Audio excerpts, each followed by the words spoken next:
where you are led by questions which aren't really quite on the subject, aren't quite touching on areas you want to talk about, but you just think, well, he's in charge, so I'd better follow the questions. And you achieve nothing by the end. All right, you get through the interview. You don't say anything very dangerous or very risky, but the danger is that you get through to the end of the interview and you hear those welcome words, thank you very much, now let's go to the weather forecast or whatever, and your ordeal is finished. But you haven't achieved very much.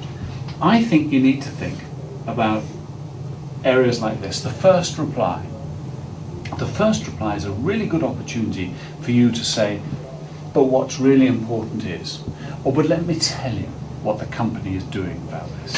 Those are the chances for you to get in. It's much more difficult to do it down here when the interview has developed a particular pattern or direction that takes you away from those subjects. So a vague question, and acknowledge it or answer it briefly and say, yes, that's very important, that's something the company is looking into. But what's more important is, and start maybe getting in a few of those key messages at that point. Now, the big problem about 24-hour news is anything can happen. So right about here, I may get a message in my earpiece saying there's been a bomb scare at Rio Airport and the airport's closed. Let's go straight to our correspondent, find out, our reporter there, find out what's happening. That's the sort of thing that happens on 24-hour news.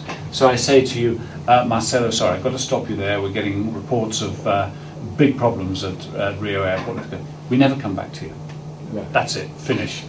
So if that were to happen, if you've done that, at least you've started to get, even if the interview's cut short, you've started to get some of your key messages in.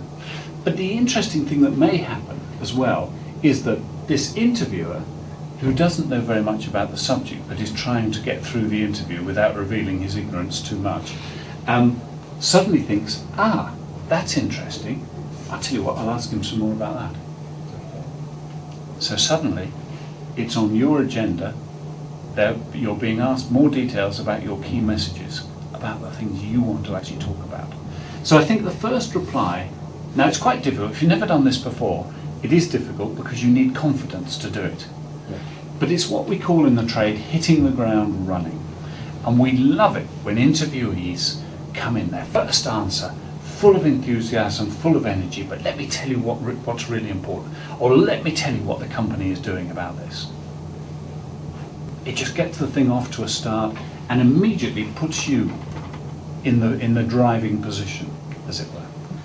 Now, I'm always amazed at the number of experienced interviewees, politicians, everyone, who just answer in a very short sentence and wait for the next question. And they're missing this opportunity.